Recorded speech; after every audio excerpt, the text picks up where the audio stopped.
Good evening. We are back in open session. And before we begin, I want to make a request, well, actually a motion to vote on two items that we have discussed as a board. And this involves changing the times for our committee meetings as well as our board meetings. The committee meetings change will be at 5 o'clock and the board meeting change will be at 6. So at this time, I'd like to make a motion that we make those changes on our calendar, and I need a second. Second. Okay, we've got a second. And so Tammy, would you do a roll call vote, please? Yes, was that Dr. Williams that did the second? Ms. Houston. Ms. Houston, thank you. All right, Pam Pereza, Yes. George Archuleta, Yes. Virginia Houston, Yes. Daniel Spence. Yes. Thank you. Rodney Walton, Yes. Dr. Sheila Williams. Yes. The motion carries. And again, for the benefit of the public, we will begin our committee meetings starting in April next month at 5 o'clock. And our board meetings will begin at 6 o'clock. And now I'm going to turn it over to Ms. Rhonda James Davis, our interim superintendent, for her report. Thank you.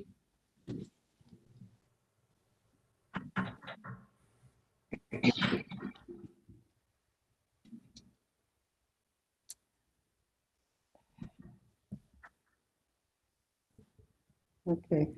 Good evening, Chair Warden, Vice Chair Pereza, board members, colleagues, and community members. I am pleased to share the superintendent's report with you for March 22nd, 2021. March is Women's History Month, and we have a few highlights to share with you in celebration of women this evening. Northeastern High School social studies teacher Sarah Byram shared a few projects from her students. Thank you to Anaya Harper, John Sanders, and Jonathan Kirk for sharing your work with us for Women's History Month.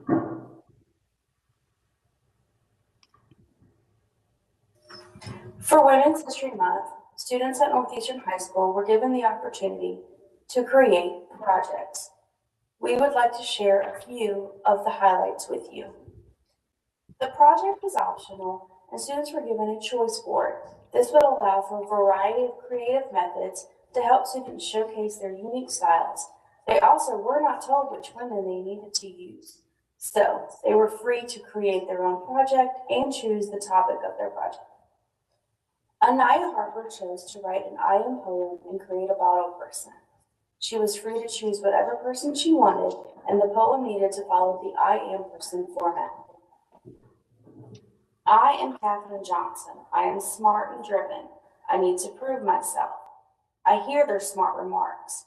I try to ask them questions. I want to make a difference.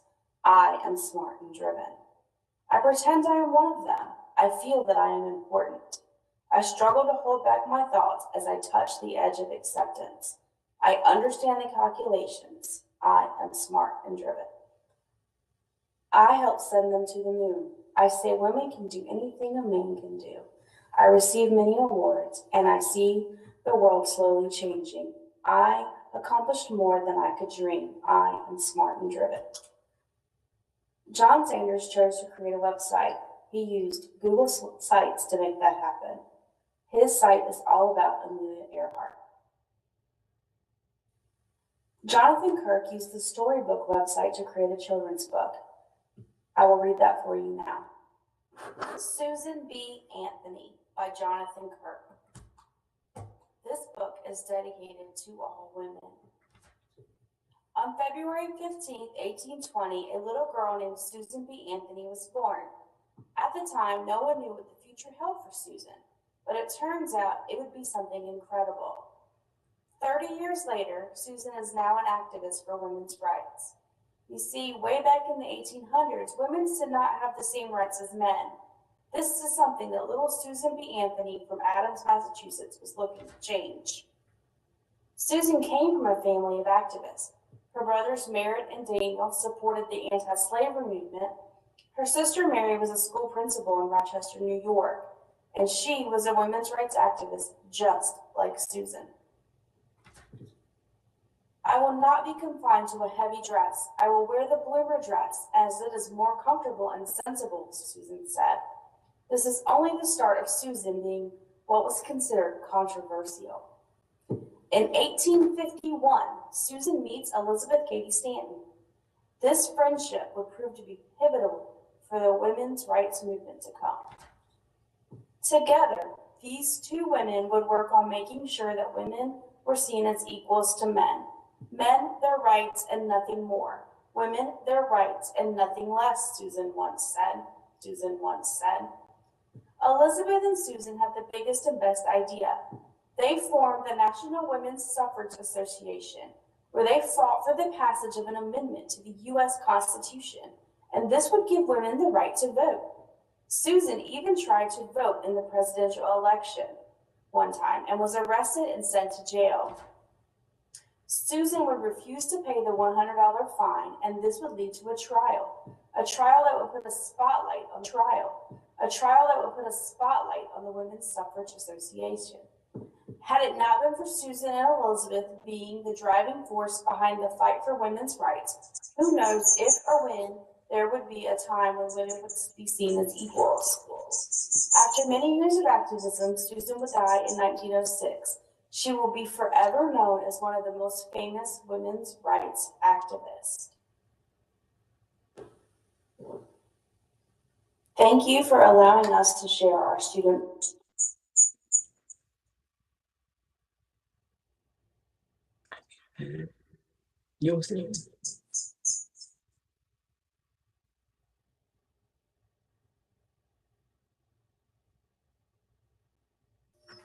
For Women's History Month, students at Northeastern High School. For Women's History Month,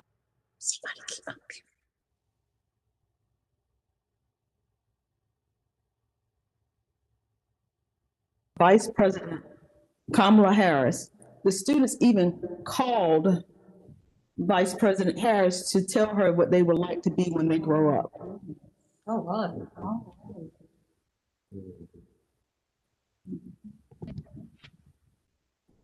Thank you, students.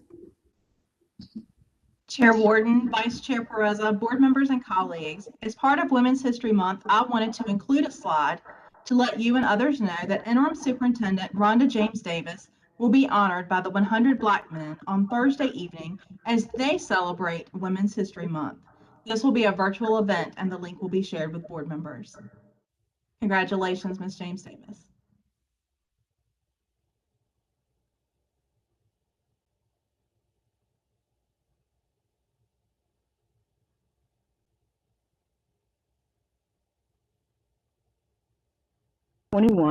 And we are pleased that our district overall contributed $7,670 this year.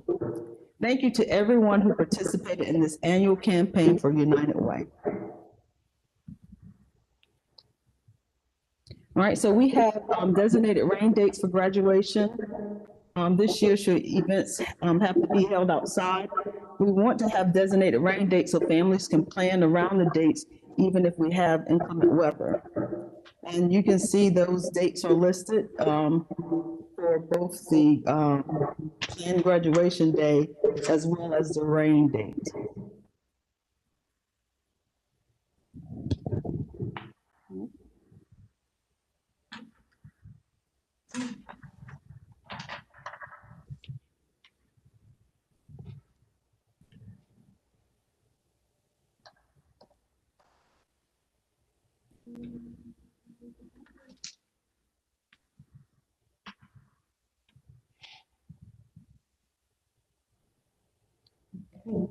So it's time to join ECPPS. Again, families, to anyone who may be listening, if you have students or family members who are not a part of our district, tell them we're like Uncle Sam, we want you. We want you to come and join the rest of the students in ECPPS. We have upcoming registrations. You can see pre-K rocks. Their pre-K registration begins April 1st and it will go through April the 30th. Our kindergarten registration begins on April 20th and it pretty much ends on May 20th. Our early college registration, they have applications open now and they will end on April 23rd. So again, the application process for our early college for any rising ninth graders or students who may show an interest in joining if they're not a part of our district, that application process for early college will they are doing it now, and they plan on ending that on April the 23rd.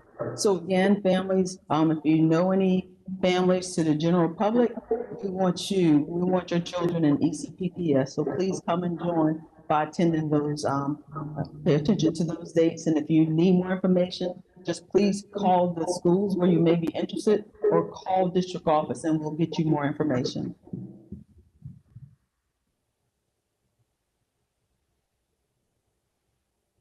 Right. The Office of the Community School will be promoting registrations and encouraging all students living in Pasquotank County who are not currently enrolled to register.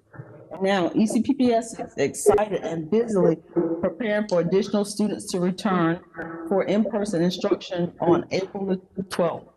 All staff have now returned to buildings as we prepare for the full return of students.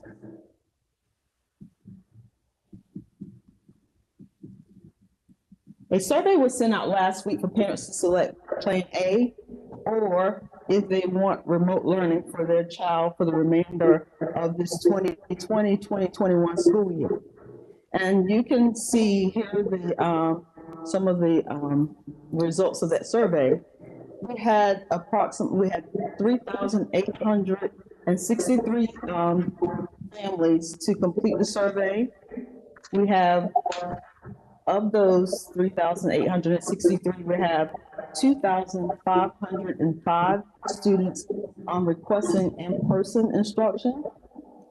We have 1,441 asking to remain remote. And then we're going to break that down by grade spans. Elementary requesting in-person instruction. We have 1,376 of our elementary students requesting in person. And then we have, of those, 78 or those were our pre-K students. We have 1,129 secondary families requesting in-person instruction.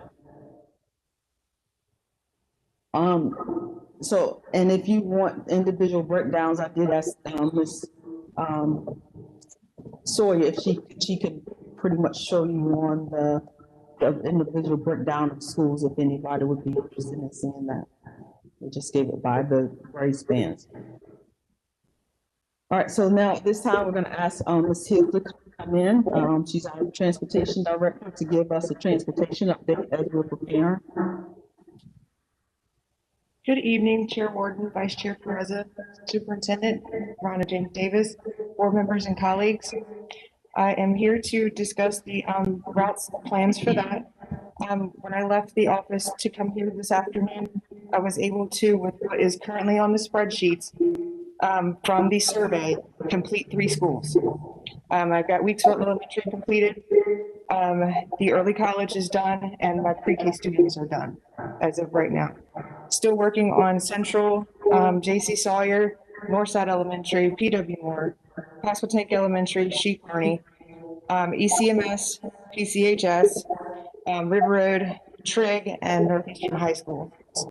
Still working on those, and I did notice today that people were definitely making phone calls to the ones who hadn't done the survey, so we're getting those numbers in as well. My goal and my plan is to have all the routes completed by Tuesday so that I can share that out. That's March the 30th. So I can share that out with the schools so that they're able to get the parents notified of their new bus times and routes. The buses are being sanitized between each route and at the end of each day. And whenever we bring one into the garage, we also spray it down when we have it there, because we have a big sprayer. We have a bus class that's currently in progress, started today. We have 4 individuals that are participating that want to or plan to come to ECPPS to drive a bus. So we're crossing fingers on that one. We hired a new driver that started last week, and we are in the process of hiring 2 additional drivers. Hopefully they will be ready to go by mid-April. We are following the Strong Schools of North Carolina for the safety protocols that are outlined for all the buses in there. Do you have any questions for me? Oh, and let me talk to you about the capacity. Of course, with minimal distancing, our elementary is anywhere from 66 to 72 passengers, depending on the bus. However, I'm typically running about 50 to 55. I don't like to get them too full because we need room for growth. Middle and high is anywhere from 40 to 48, and that is also depending on the size of the school bus. Any questions? On the plan, one that your plan is, excuse me, let me set that. Is some of it because of the lack of bus drivers, or you're just still, getting that together? Well, with new students coming in, they haven't been on transportation, so I'm having to add them into transportation. And then some have come out, so I'm having to take them off. And then kind of redo bus routes and combine some stuff that I already had done to make room. Thank you. Yes, sir. Thank you, Ms. Hill. Thank you. You have a great evening. Thank you. And unless there are more questions, Madam Chair, that concludes the superintendent's report for tonight. Are there any other questions for Ms. James Davis? I just have one. I see that you have the graduation date. Is there anything else you're considering, like a prom? I mean, is that totally off the schedule, or? Yes, for right now, we only have the guidance about getting the students back in because nothing else in that strong tools toolkit has changed. Okay. So unless they change it and allow for some of that, we will absolutely consider it. Okay, so how's graduation as far as the plans? Is there anything other than date? Is that all they've discussed so far? That's so far, that's all we have, because for right now, if we can, have traditional graduations with distancing, I mean, that's what we'll plan on, but for right now, we don't have that guidance on graduation. Thank you, ma'am. Yes, sir. Any other questions about anything? Okay, we're going to move on with an action item with approval of the minutes. I need a motion from the floor to approve the following minutes: February 22nd, March 2nd, and March 15th. I make a motion that we approve the minutes for February 22nd, March the 2nd, and March 15th. Okay, and I need a second. Second. All right, we'll take a roll call vote on that. Ms. Sawyer? Yes. Pam Pereza, Yes. George Archuleta, Yes. Virginia Houston, Yes. Daniel Spence, Yes. Rodney Walton, Yes. and Dr. Sheila Williams. Yes. Motion carries. Okay. Motion has carried, and is there any other discussion? Okay, we'll move on to public forum. I believe we do have one. Yes, ma'am. Chair Warden, we have one public comment to share with you this evening from Warren Knox. Dear board members, I am speaking as a very close friend to multiple ECPPS teachers and staff. We have seen many changes and decisions made quickly at the district and school level as guidelines and restrictions change almost weekly. Many of the board's decisions and district decisions have been well thought out and fairly amicable, following guidelines, but also keeping the health and safety of students and teachers in mind. Recently, with the decision to head back into Plan a few very quick decisions have left school staff feeling as though they are an afterthought. I am not disagreeing with the need to have students and teachers back in the building. However, I am concerned about the push to change things that seemingly have no requirement for change and add undue stress to staff. The main change I am referring to is the requirement to have all staff return to the building on Wednesdays. These are still remote days for students, but staff members are now being asked to come in and work. The issue is that many staff who have children now have to determine what to do with their school-aged children on Wednesdays while they report to work. The other issue here is the short notice that was provided to staff. By Wednesday last week, staff were hearing that all staff who were previously in remote status due to health concerns or being high risk had to begin to report to the building on Monday, March 22nd. This gave only 5 days for the staff to try to arrange childcare for any non-school aged children. If students aren't reporting back for Plan A until April 12th, why is there such a demand to get them back in the building ASAP? It is not the board or district's burden to assist with childcare for staff, but simply providing consideration that many teachers would be scrambling at such short notice to find solutions, and understanding that they may need some flexibility would have gone a long way. Your teachers and staff are working at levels they've never had to before and are struggling to see the impacts and rewards that usually help them persevere through the tougher times. Perhaps reinstating aftercare for the children of staff members or allowing the flexibility to remain working remote on Wednesdays or other times when students are also remote would help ease some of the stress at the moment. Not every staff member has the support or means necessary to find solutions at such short notice. Please consider allowing more flexibility and not forcing staff who don't have childcare to take off of work. The inequities created by these changes are going to drive some of the best people into other professions. Thank you, Warren Knox. That is all. For those comments. And now we'll move on to our committee, financial committee. And we have a report from Chief Finance Officer Rachel Haynes.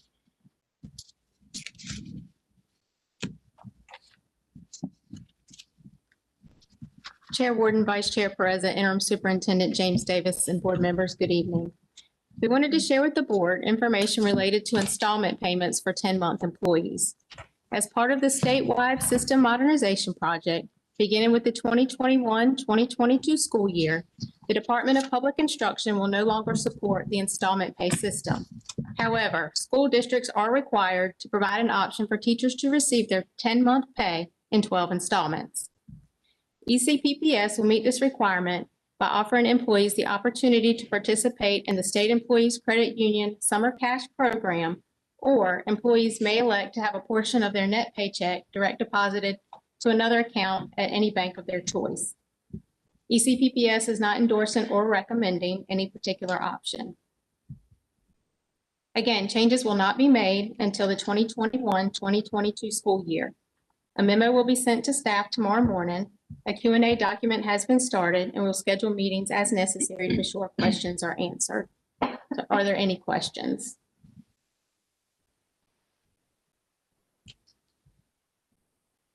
If there are no questions, Chairwoman, that concludes my report. That's it. Yes, ma'am. Okay. Anything else?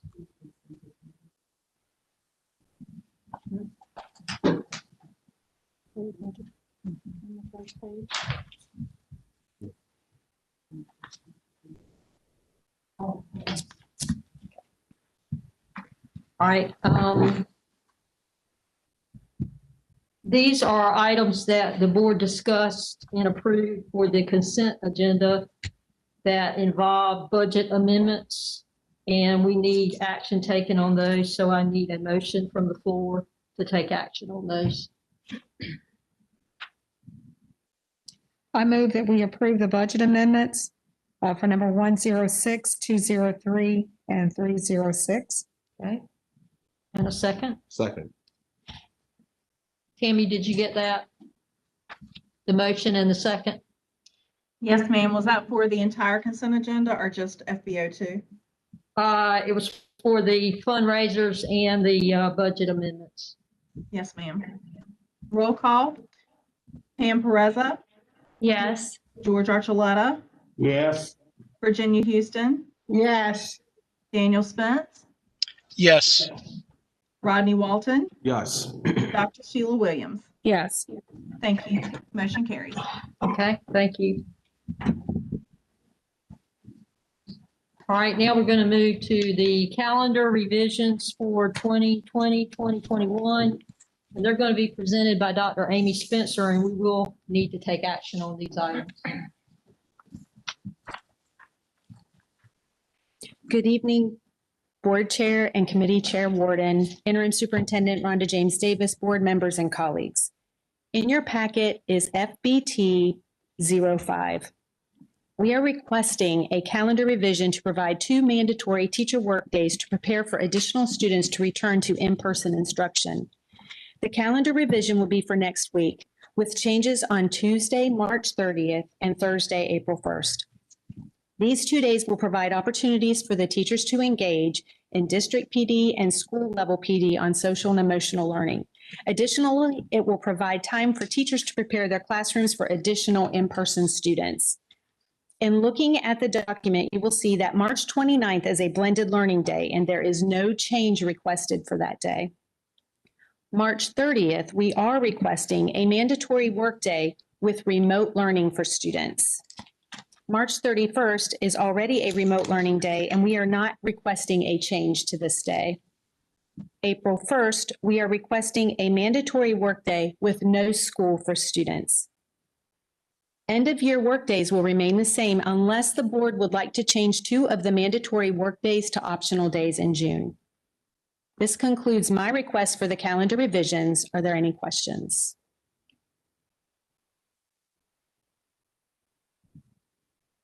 Any questions or discussion about these items and these changes on the calendar? Okay, I need a motion from the floor to approve these. Make the motion that we approve the calendar days as presented. And a second? Second. And we will have a roll call vote. Ms. Sawyer. Pam Perezza, Yes. George Archuleta. He had to step out. Okay, thank you for that. Virginia Houston, Yes. Daniel Spence, Yes. Rodney Walton, Yes. and Dr. Sheila Williams. Yes. Thank you. The motion carries. Okay. Anything else, Dr. Spencer? No, thank you. Thank you very much. Ms. Ford, may I interrupt for a minute, please? Yes. I believe I left the agenda items in my orange folder accidentally. Oh, she took them with her, didn't she? Thank you. Thank you. I'll sit this one here for Danny. Thank you so very much. Thank you.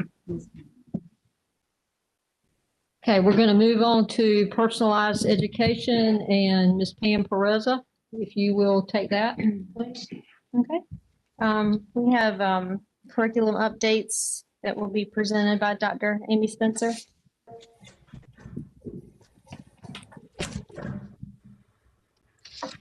Board Chair Warden, Vice Chair and Committee Chair Perezza, Interim Superintendent Rhonda James Davis, board members and colleagues. The curriculum updates today will focus on the professional development day scheduled for the teachers to prepare for Plan A on April 12th.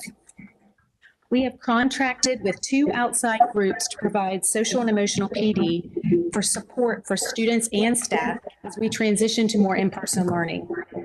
Both sessions will also discuss students and teachers as they transition from remote learning to in-person instruction and the challenges and opportunities that may come with these transitions.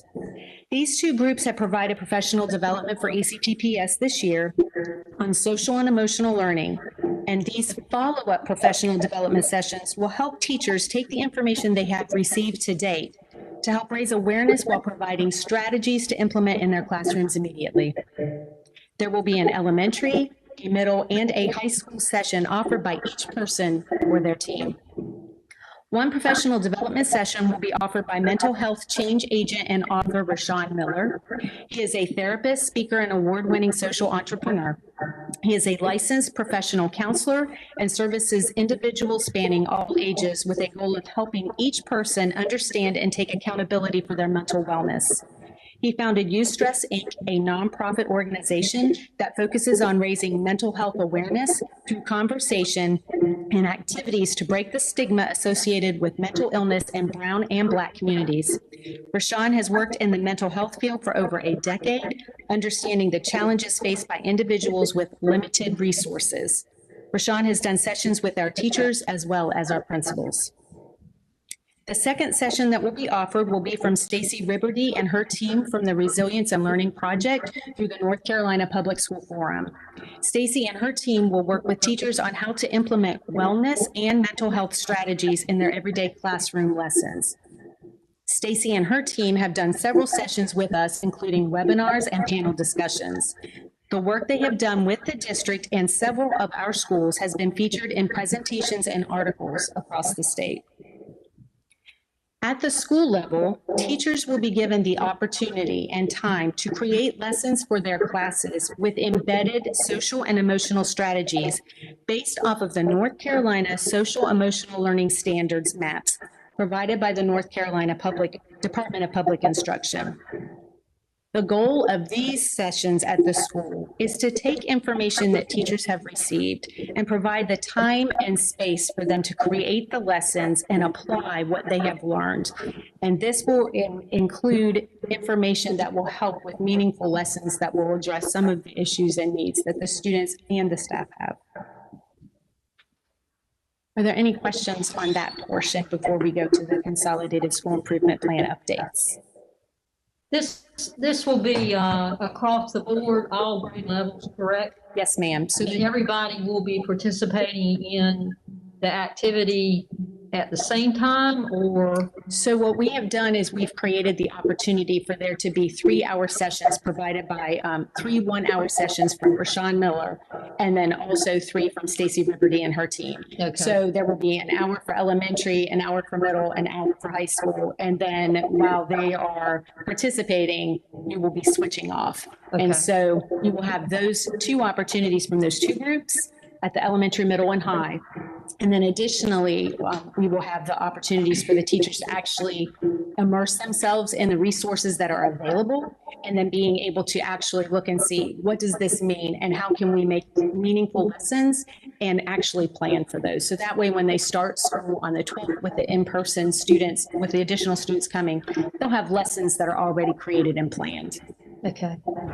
And let me ask, are the plans to continue this even after this particular date? We will continue With doing this social kind of, yeah. Yes, Okay. we've done it all year. Right. So the PDs that we have offered at the district level, where we've had those 3-hour early releases, and then when you adjusted the calendar, we did them on Wednesdays. Mm-hmm. Yes, we have had professional development for counselors. We've had I think it was self-help or self-care modules that was provided by Stacy Ribberty and her team.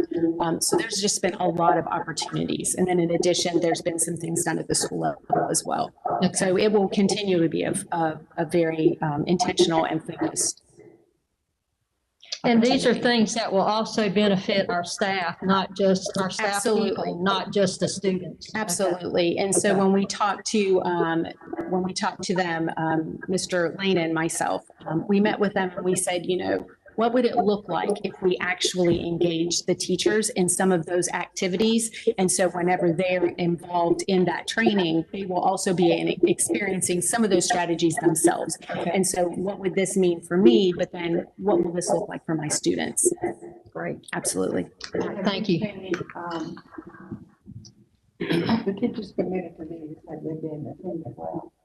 Yes, when we have the district level PD, yes, ma'am. Those are required opportunities. There is some choice, but then we also offer them more than one time so that teachers would have the opportunity.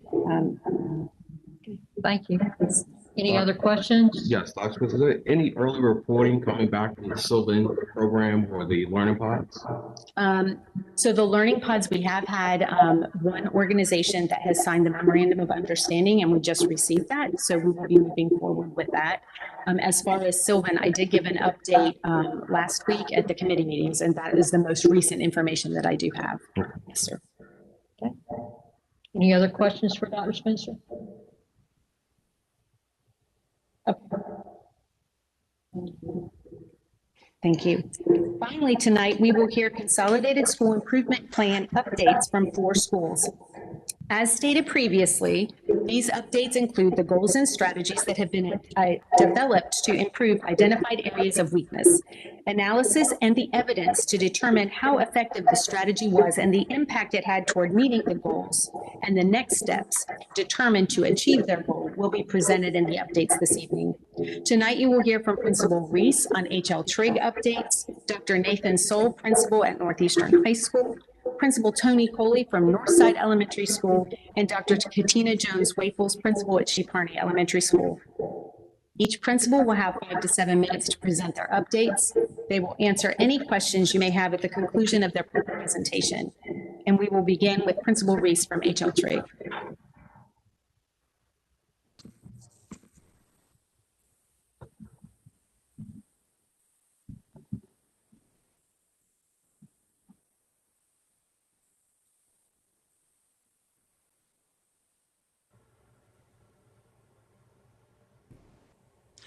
Thank you, Ms. Amber. Good evening, school board members, central office personnel, principals, teachers, and all who are on this online meeting. I'm Chris Reese. I'm the principal of HLTRIG, and I have the honor and privilege to give you the CPI Consolidated School Improvement Plan updates. Next slide, please, Amber. We had 3 goals. Our first goal was to be assigned a progressing designation. Next. Through this, we increased persistent percentage by keeping students in school and bringing students back. Next.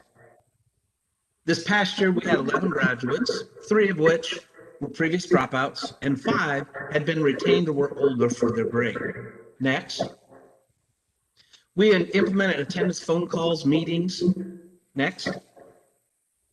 Which brought our attendance up by 7%. And that's actually a little higher now with our online meetings. Also, our discipline decreased at this time. Next, with going online, our discipline actually has decreased about 80%. Next, please. Our second goal was to increase proficiency, growth in each tested area. We focused on the specific individual needs of each student. We did check-ins, adjusted learning. We looked at social emotional needs daily, and lots of times hourly. Our principal of business and finance class had 100% of its students earn credentials for the CTE testing. We increased real-world connections through speakers. This allowed our students, we had students take the ASVAT test because they decided they wanted to look at the military. We filled out job applications. We made connections with the community, trying to make community see that our students are valuable. We increased differentiation and social emotional learning through our PLCs. Fair isn't always equal, and learning is social and emotional. With these, we did less discipline referrals, we increased differentiation, and had a variety of learning more focused on social emotional needs, which led to success in our classrooms. Our third goal was to increase hands-on learning across the curriculum and instruction and off-site learning. We looked for real-world opportunities and speakers. Again, the ASVAB taken, we looked at job applications, really wanted them to look at jobs and look at the future.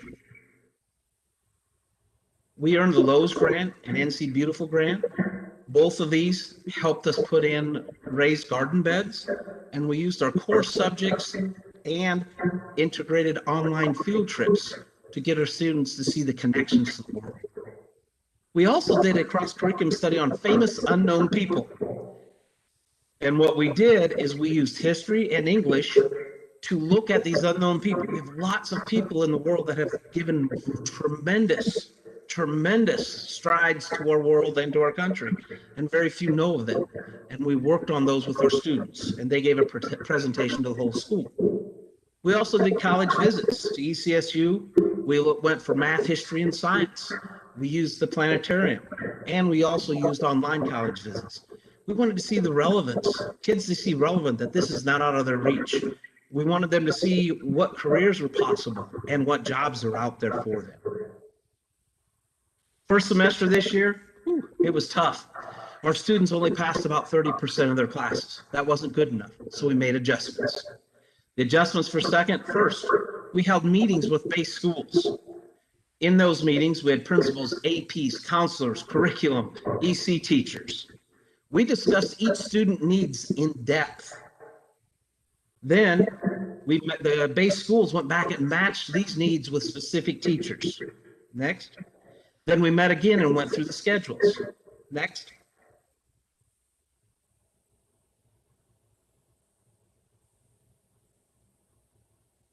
Then we met again, the counselor and EC teachers met with the regular teachers. Then we sent out directions on how to add us as observers for Canvas so we can watch and assist our students in each and every one of their classes to make sure they weren't telling us stories. Then we had individual student meetings so they would understand what was going on. We sent out specific information times for everyone to go say, we have to have information at this time. And then we had academic progress daily and weekly. Daily for a number of students who couldn't get some things done, and weekly for those who were doing a better job. Right now, this is where we stand. Our students are passing 61% of their classes. Our 9th grade is looking at 50%, and the rest are looking at 79. Yes, I would love it all at 100. We're working at it and trying to come over some barriers with that. Next, please. What does the evidence reveal to us? Personal attention from different people encourages students to come back and finish school. Next.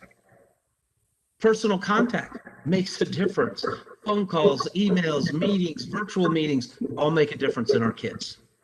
Our students set expectations and goals, and we must constantly reinforce and discuss those and adjust. It makes a difference for them.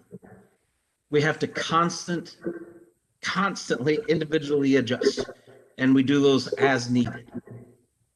Classroom work has increased, and classroom work has completed at a higher level. The real world focus is needed to expose life learning lessons. And a lot of our students do not have that real world focus. And so this gives them that opportunity. 7, we need to relook at freshmen and make more adjustments, but not just freshmen. Our students are constantly changing. So we must constantly be adjusting to help them be successful. Next. Just always want to remind, as we leave, we will respect others and accept responsibility. Questions?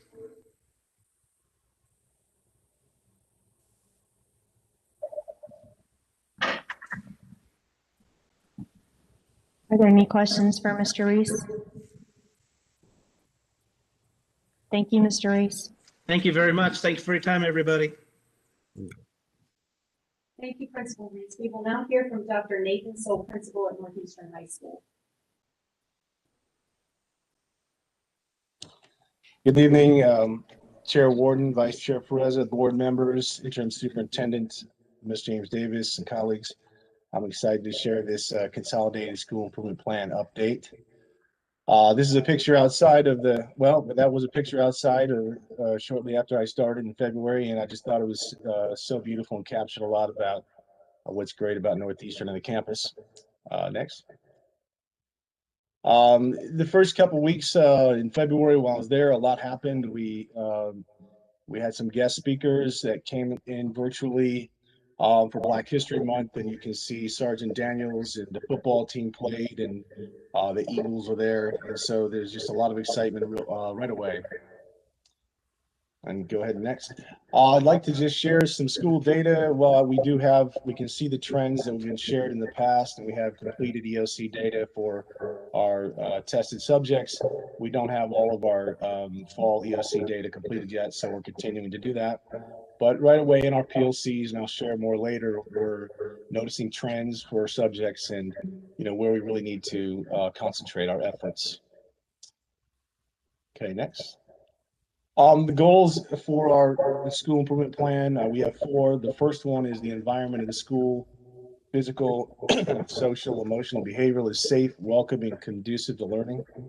The first strategy that we're using is classroom walkthroughs, and we can do that virtually. We visit through Google Meets, and of course now with teachers coming back, we can see in the classroom, and well, some students are in the class and some are online. So we have walkthrough tools that we use for that. We take notes and we discuss those in PLCs and with the instructional leadership team. Evidence is revealing that students are attending and participating, but some students are more comfortable engaging than others, and that's a discussion that we're having. How do we increase engagement, especially in the high flex type environment where some students are in the class and others are still remote? We in PLCs, we are talking about ways to make sure the classroom is focused and engaging. So we have continued to reinforce having agendas and norms and protocols for our PLCs with some support from the instructional coach we're sharing with Pastor St. High and other people from our school who are supporting instruction. So we have department PLCs are continuing to meet. We receive feedback and support from the instructional coach, and we talk as a team. So feedback and communication is another part of that, especially for social emotional. So this connects very well with what's presented earlier in the training we're going to do next week that Dr. Spencer mentioned. Counselors shared surveys for our students to assess their social and emotional learning. And small groups were formed in January and I believe in the fall. And that's to support students as they're trying to work through these challenges. And some students express that there are challenges in their life to stay connected and engaged. And one thing counselors have shared is sometimes they don't always seek that. So this opportunity for us to continue to talk about is helpful. Okay, next. The second goal is that all teachers provide sound instruction in a variety of modes: teacher-directed whole class, teacher-directed small group, independent work, and computer-based. So we work on collaboration and planning in departments through our PLCs, and there's some teacher-led PD at Northeastern. That's pretty exciting when teachers really like a process or a strategy on Wednesdays, then they invite others to learn with them. The evidence is PLC agendas and Canvas. Canvas is a great tool for planning and also to follow up. Evidence reveals that learning activities are aligned to standards, and work continues to support teachers with protocols, so we can always grow and learn there. Another strategy here is that, oops, I'm still on the second row. Teachers offer small group support for students. We continue throughout the week to offer small group support. When the schedule changes on the 12th, we can still provide small group support, though the times might change. We have schedules, plans, and I want to share Parent Square because there's a lot of follow-up with teachers and students and parents. I've had the opportunity to be part of that at River Road and at Northeastern High to communicate with students, to remind them to show up and to attend and engage. What does the evidence reveal? Well, teachers offer small groups, some students attend, some need reminders.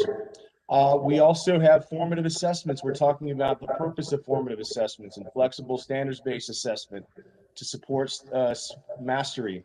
We want to make sure that we're giving students multiple opportunities to demonstrate what they know. So we talk about what the evidence says, what the research shows us about the purpose and the possibilities of using formative assessments.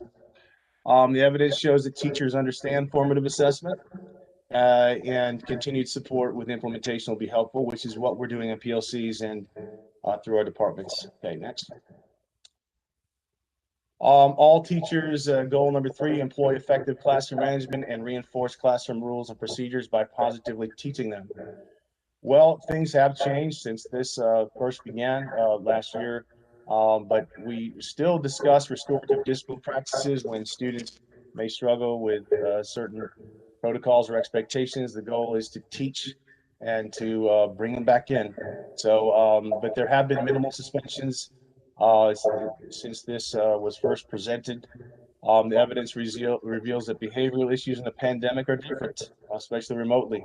Also, teachers and admin are using disciplinary incidents as opportunities to teach, and I've already done that at Northeastern with some students, and we've talked about that with teachers. Another strategy is to teach digital citizenship. This is really big with remote learning, and As we move forward, even as more students come in the building, we're going to talk about blended learning. It's going to continue to be part of what we do. Canvas is something we use all the time, and email. And so how do we teach students to be responsible? The Media Center coordinator has already shared resources and training with staff. It's part of our discussion that's ongoing. The evidence reveals that continued support will be helpful. We have to always talk about this and teach and reteach. Consistent expectations are always important for behavior. When I talked to my team and teachers, we decided that Canvas is an important evidence because teachers post their expectations, they review expectations, but also just when we observe the classrooms, we can see that evidence reveals that students do understand expectations and reminders work. Okay, next. The fourth goal is the school provides a broad spectrum of communication to the community through social media, meetings, announcements, newsletters, and a consistently updated website. So first of all, we have consistent meetings. There are calendars that are shared in advance at Northeastern.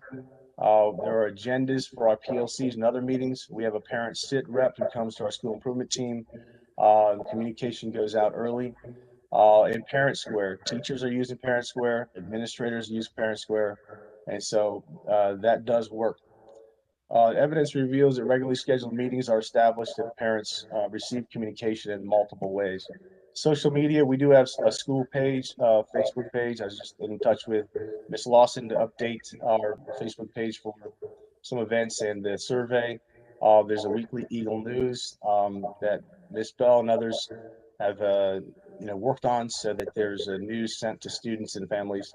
The website and social media are current and Parent Square is used frequently. Finally, the last strategy for goal 4 is positive contact with parents. Again, Parent Square is working. It's a proactive measure, but also it helps us to communicate, connect, build trust. Title I meetings work. They're a little different right now. We did have a virtual Title I meeting to talk about testing with parents, and we had a few parents attend. What does evidence reveal? Admin and teachers regularly communicate, and that proactive strategies should continue. Okay. So next steps is we want to continue to build capacity for PLCs, and we're considering training to make sure that teachers are all on the same page, and we have confidence that it's working. Continued social and emotional learning support, which again aligns with what was talked about and shared by Dr. Spencer. Family engagement training and teacher teams. These are some ideas that I've looked at with research where we can continue to find ways to communicate with parents and build that partnership, even at the high school level. I think that's important. And then schools that lead is I've attended here with Northeastern, and they have some great ideas to get teachers to use action-based research, to use strategies and to share with other colleagues interventions and strategies that work to improve teaching and learning. So that's going to build collaboration. Thank you. Any questions?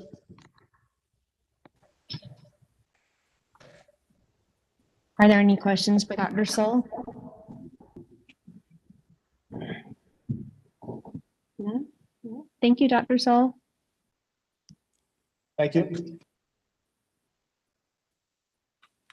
Thank you, Dr. Soul. We will now hear from Principal Tony Coley from Northside Elementary School.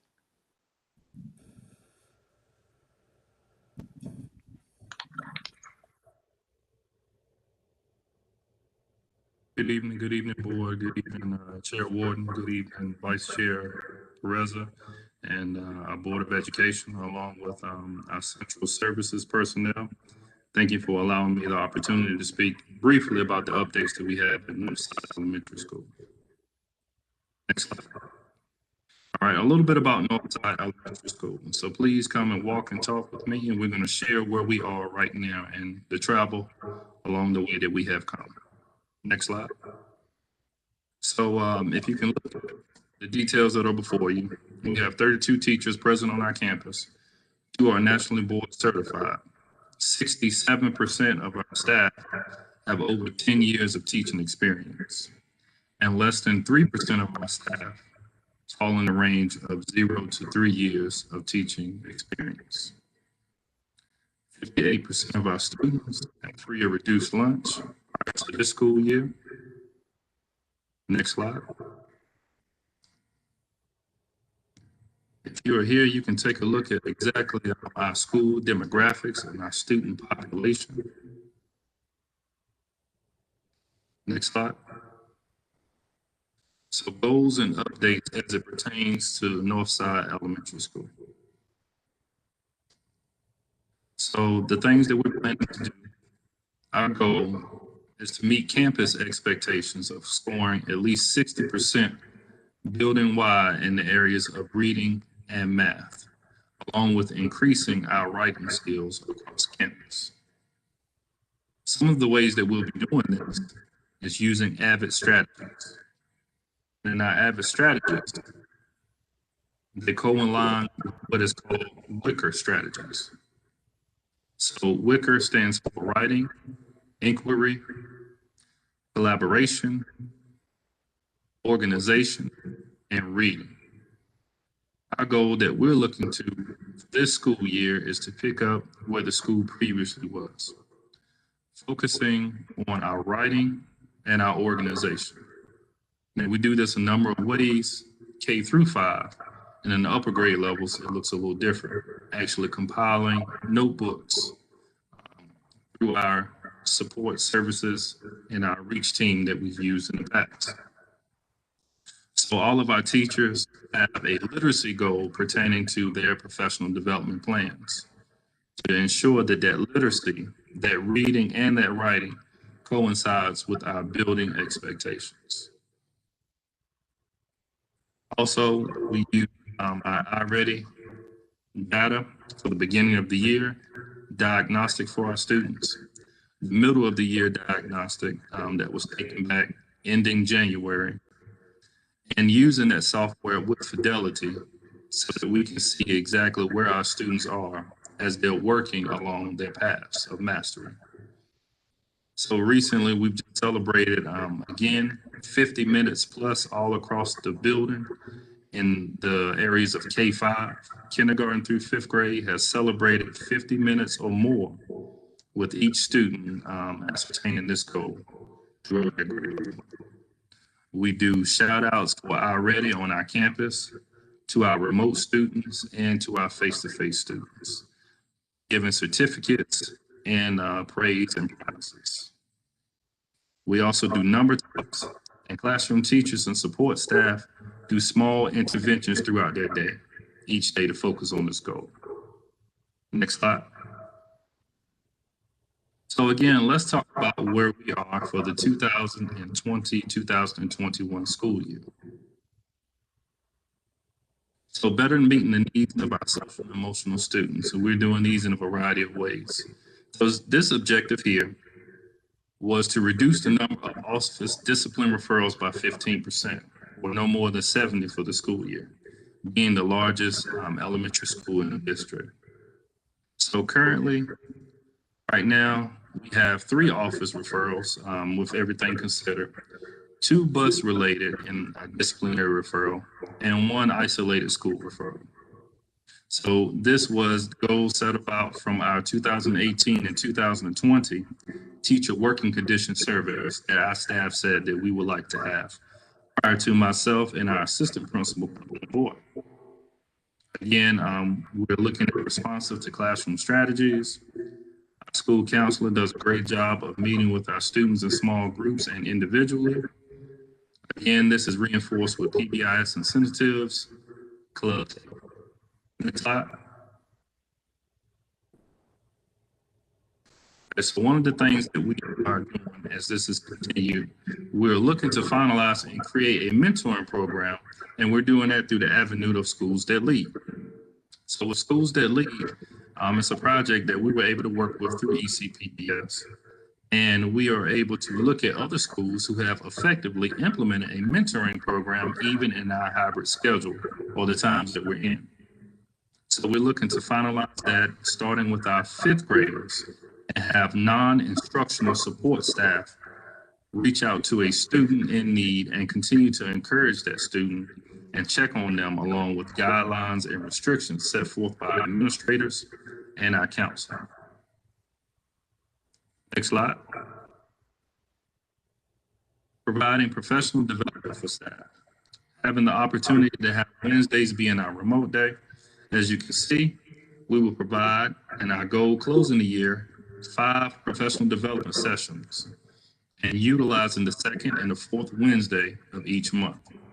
In the past, prior to this year, they were used on Mondays at Northside. So 8 to 11 time frame breaking down into K1, 2-3 groups, and 4-5 groups. And any teacher that attends a virtual or outside PD is encouraged to bring that information back to the school so that we can see it. Instructional teacher assistants will receive PD as well in conjunction with what the district is doing for PD. Next slide. So this here is a depiction of our 2020-2021 Title I budget. Next slide. So as you can see, broken down, we're using the bulk of our money in tutoring and instructional supplies, purchasing Discovery Ed, also purchasing GoGuardian for our management tool system, and also RAS Kids or Reading A to Z. Next slide. So celebrations for this year. This has been a unique year, but also a leading year. You see some pictures that we have above here, so that as we have this marked and celebrated throughout the year, you see our staff members in a few of these pictures.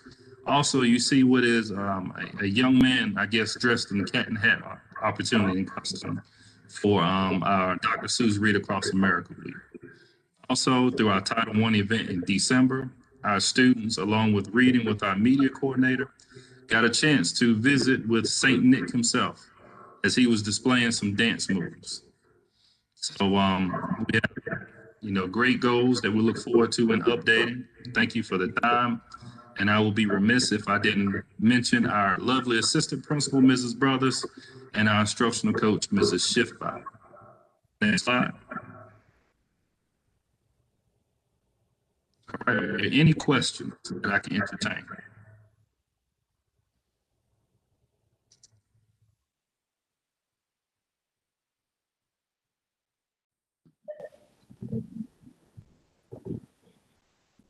Okay. Thank you, Mr. Coley. Thank you, Principal. Thank you, Principal Coley. We will conclude all of the Consolidated School Improvement Plan updates this evening with Dr. Katina Jones-Waple from Sheep Harney Elementary School. Good evening, Chair, Chair Warden, Vice Chair Pereza, board members, our Acting Superintendent, Mrs. James Davis, community members, and colleagues. I am Dr. Katina Waple, and I am the proud and humble principal at Sheep Harney, and I'd like to present to you our consolidated plan.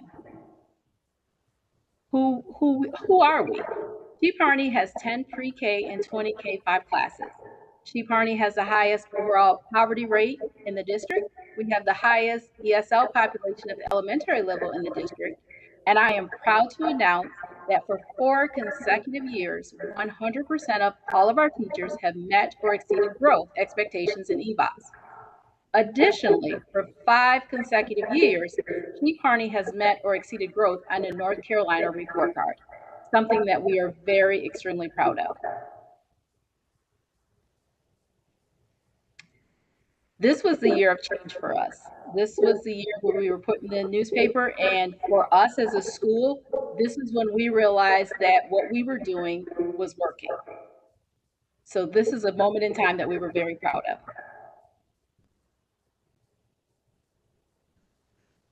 Next, you will see our Sheep Harney trend data. As you can tell that in 2014, when I became the principal at Sheep Harney, we were at 40%, 3 test scores away from being an F school. Proud to announce that we have, as you can see from the trend of proficiency on ELG data, we have progressively grown and become a very steady school. Based on the March 2020 benchmark data, we were projected to become a B school. However, due to the pandemic, ELGs were not administered. During this school year, 2020 2021, our focus will be to continue implementing research-based best practices as well as maximizing teacher effectiveness and student learning outcomes as needed to continue to show consistent growth. We have two major goals that we would like to share with you tonight. Goal number one is we will continue to focus on student performance based on teacher effectiveness. Through that, we will provide explicit and data-driven small group instruction. We are going to continue to focus on effectively teaching all of our standards for mastery. The second goal that we will continue at She Parney is to build our culture and climate. We will continue to build a strong sense of community and relationship, and we will continue to support the social and emotional well-being of both our students and our staff. How we will improve student academic performance is as follows. We will continue to have weekly differentiated PLCs with the principal and grade level teams. We will continue to differentiate new teacher support, and that means through our new teacher support, we give our new teachers what they need. So if a new teacher needs classroom management, we work with that teacher on classroom management. If it's small group instruction, data analysis, we give them exactly what they need to maximize their teacher effectiveness. We will also continue to have teacher reflection, grade level, and one-on-one data meetings with administration after all progress monitoring and formative assessments. And we will double dose. We will give our students a double dose of small group interventions for those students who need extra help. In the picture below, you can see that I'm meeting with a teacher and we're reviewing her data from the beginning of the year, her first quarter, and her second quarter. And we're having a Zoom meeting and we're talking about the data, the students, what she's doing in the classroom, and what I can do in our instructional team to support her. We will also continue to monitor our students through progress monitoring. We will have weekly or as needed teacher-based assessments. We will have bi-weekly or as needed grade level common assessments, and we will continue to have quarterly school-based benchmarks. And you can see this is a teacher and I meeting and going over the results after a common assessment and having conversations on how we're going to grow every student in order to be ready for the next common assessment and or benchmark. How will we get the job done? We will continue to build the capacity of our teachers by providing them with the supports needed for them to individually maximize their instruction in the most efficient and effective way based on the North Carolina evaluation tool and research-based practices. And in this slide, you can see that I meet with a teacher and we are going over one of the standards, standard 4 of the teacher evaluation, and talking about specifically what teacher behaviors need to occur even during the hybrid model to ensure that we're being effective and efficient in all of our teaching practices. We are also using strategic and methodical data-driven instruction that is differentiated and student-centered. We are very strong on data analysis, and we are keeping our students first in all that we do every day, all day.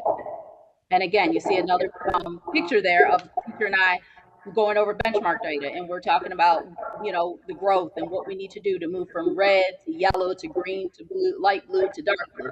And we're having that consistent conversation so that we're supporting our teachers. We're not just asking them to perform on EOGs. We're looking at steady and progressive growth all year long.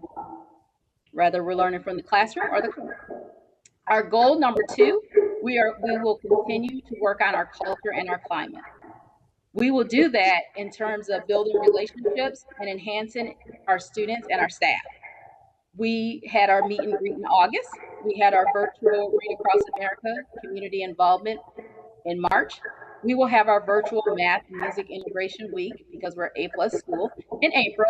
And we will have virtual parent teacher conferences, meet and greet week in April. And then again, we will have our virtual bound week in May and June, which will introduce our parents to the upcoming staff and standards for next school year, so they can kind of start wrapping their minds around this summer exactly what they'll need to know to be prepared for next year. And then we'll give them resources and things to take home over the summer to work. I have displayed a few pictures. One was of our award ceremony, and you can see a family. The child's name was announced, and you can see the picture of the family sitting there together, celebrating the student, and just having we had a great evening. The picture below, Mrs. Rhonda James Davis read to our students during Read Across America Week, and you can see them just very engaged and enjoying that session with her.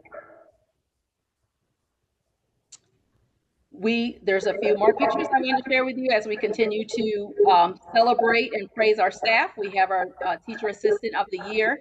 Last spring, when we first went into COVID, we went around and put banners in our teachers' yards. And so they were able to come out, and we socially distanced, and we took pictures to let them know that we really thank them and thank them for finishing up. We have a wonderful picture of our custodian working very hard and getting it done every day, celebrating him and doing a shout out on the announcements and through virtual celebrations to let him know how much we appreciate what they do. And then for our teacher, it was her birthday week. So we have she just took a picture of herself being a queen for a day. So she was a queen for a day, and we just took pictures and celebrated her. And you will see our pearls and chucks, our cafeteria ladies and our custodians. They decorated in chucks and pearls, and they celebrated that week. And then we did an extra special celebration for our bus driver appreciation week, and they all sent us selfies of themselves with pictures that we displayed. And so we really, really work hard to engage our staff, build them up, keep the morale going. And at Sheep Harney, we're just working really hard to adapt to our new normal by integrating innovation and creativity to ensure overall success of our students and all of our staff. Do you have any questions for me?